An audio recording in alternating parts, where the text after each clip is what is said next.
Assalamualaikum warahmatullahi wabarakatuh. Baiklah, pada video kali ini saya akan menjelaskan materi dari mata kuliah Probabilitas dan Statistik, yaitu mengenai simulasi Monte Carlo.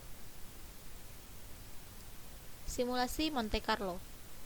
Simulasi Monte Carlo adalah tipe simulasi probabilistik untuk mencari penyelesaian dari suatu masalah dengan menggunakan sampel dari proses random, di mana dasar simulasi ini adalah untuk mengadakan percobaan ataupun eksperimen pada elemen-elemen probabilistik melalui sampel acak.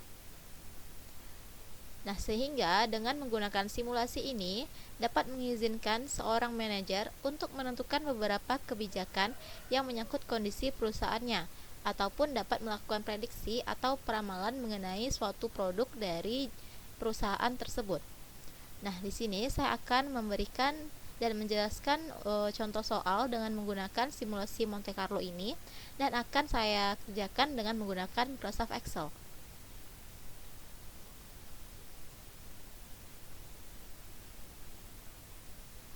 Nah, pertama, di sini sebelum saya masuk ke Microsoft Excel-nya, saya akan perlihatkan terlebih dahulu. Ini merupakan tabel distribusi yang saya dapatkan dari internet, dari sebuah jurnal riset komputer. Ini dia tabel distribusi penjualan barangnya. Nah, di sini sudah saya buatkan dia ke dalam bentuk Excel seperti ini. Ini dia untuk permintaan per hari dan juga frekuensi permintaannya sesuai dengan tabel yang sudah saya perlihatkan di jurnal tadi. Dimana di sini saya sudah menjumlahkan juga untuk frekuensi permintaannya, yaitu dimana jumlah dari frekuensi permintaan tersebut adalah 248 dengan permintaan atau harinya sebanyak 10. Nah, yang pertama, di sini saya akan mencari distribusi densitas dari tabel ini. Untuk mencarinya, itu dapat menggunakan rumus, yaitu dia sama dengan frekuensi permintaan dibagi dengan jumlahnya, jumlah dari frekuensi permintaan yang sudah dicari tadi. Nah, di sini karena jumlahnya ini akan terus digunakan, maka kita tekan F4 seperti ini, kemudian di enter. Nah, ini dia distribusi densitas yang pertama. Untuk yang selanjutnya bisa kita copy saja, tarik seperti ini ke bawah. Nah, sudah selesai. Selanjutnya yang akan dicari adalah distribusi kumulatif. Nah, untuk distribusi kumulatif yang pertama, ini bisa kita kopikan saja untuk distribusi densitas yang pertama juga, seperti ini. Nah, sudah dapat untuk yang distribusi kumulatif yang pertama. Nah, untuk yang kedua, itu kita menggunakan rumus Sapanegan. Kemudian kita arahkan dia ke distribusi kumulatif yang awal tadi. Kemudian tambahkan dengan distribusi densitas yang pada baris yang sama ini. Nah, seperti ini. Kemudian enter. Nah, kemudian bisa langsung kita tarik saja untuk memudahkan pencariannya. Nah, seperti ini. Di sini karena distribusi kumulatifnya sudah kita dapatkan, selanjutnya kita akan menentukan tag number-nya, di mana tag number ini kita dapatkan dia atau kita sesuaikan dengan distribusi kumulatifnya. Untuk tag number yang pertama ini, di sini untuk distribusi kumulatifnya saya menghitungnya dia dengan bulatkan ya. Misalnya ini untuk yang pertama 0,0120967774, saya bulatkan dia menjadi 0,01, hanya dua angka belakang koma. Maka untuk tag number yang pertama itu berarti 00 sampai 01. Seperti itu. Kemudian untuk yang kedua, dia sama dengan 02, kelanjutan dari 01 tadi sampai dengan sini dia 0,21, maka ini sama dengan 21. Nah, selanjutnya itu dia 22 sampai dengan 25. Selanjutnya 26 sampai dengan 37. kemudian 38 sampai dengan 41. Nah, untuk yang ke-6 ini dia karena nilainya sama, bisa kita tuliskan 41 saja. Kemudian untuk yang ke-7 dia sama dengan 42 sampai dengan 67. Kemudian 68 sampai dengan 79.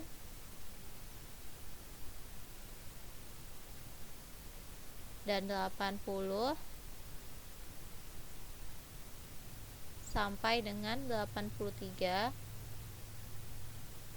Kemudian 84 sampai dengan 100. Nah, di sini sudah saya tentukan tag numbernya. Nah, maksud dari tag number ini sendiri, misalkan dia nanti diketahui nilainya berada di antara 22 sampai 25 setelah nanti didapatkan nilai randomnya, maka itu berarti dia memiliki frekuensi permintaannya itu dia sebanyak 3.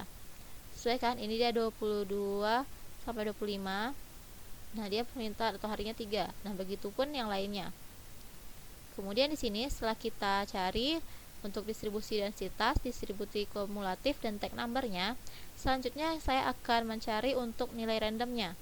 Nah, untuk mencari nilai random, itu kita menggunakan rumus sama dengan RAND, kemudian tutup kurung seperti ini, enter, dan bisa kita tarik saja sebanyak yang kita inginkan.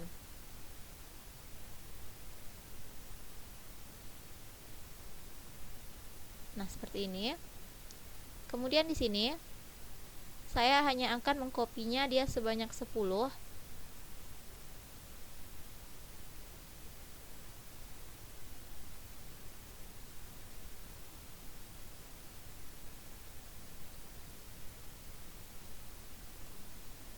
Kemudian saya pastikan di tabel yang ini, di tabel prediksi permintaan pada hari berikutnya ini.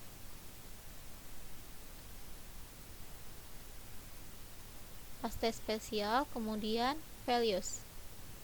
Nah, seperti ini.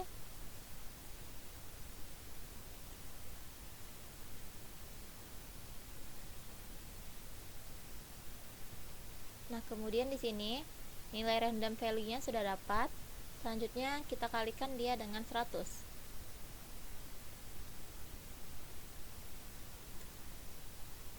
Nah, kemudian ini bisa tarik saja ke bawah. Nah, sudah didapatkan seperti ini. Kemudian bisa kita tentukan dia jumlah pesanan sepatunya dengan melihat nilai yang berada pada kolom ini berada di dalam tag number yang mana. Nanti kita dapatkan dia permintaannya berapa.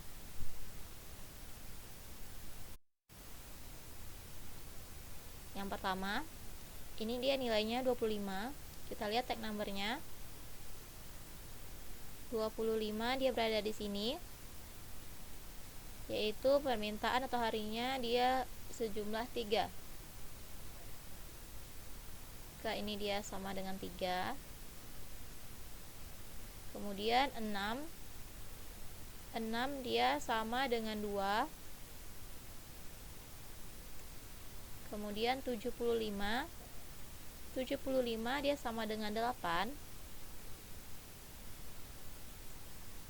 Kemudian 73 dia sama dengan 8 juga. 31 dia sama dengan 4.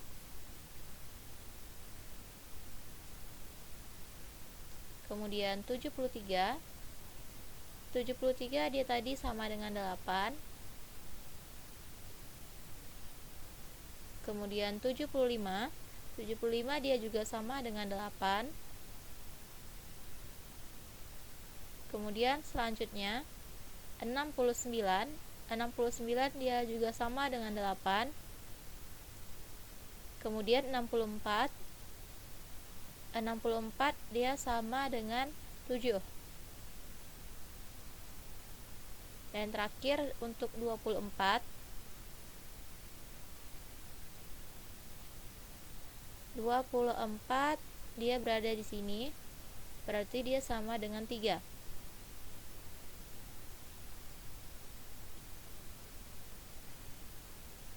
Kemudian kita jumlahkan semuanya. Kita gunakan sum saja. Nah, seperti ini. Nah, maka di sini sudah didapatkan nilainya, yaitu dia sebesar 59. Yaitu 59 ini dia merupakan prediksi untuk permintaan telur 10 hari berikutnya. Dimana tadi untuk 10 hari pertama sesuai dengan tabel ini dia sejumlahkan ini dan sudah kita lakukan prediksinya sehingga didapatkan nilainya dia sama dengan 59. Baiklah, begitulah caranya untuk menggunakan atau menyelesaikan soal dengan menggunakan simulasi Monte Carlo. Apabila ada kesalahan mohon dimaafkan. Wassalamualaikum warahmatullahi wabarakatuh.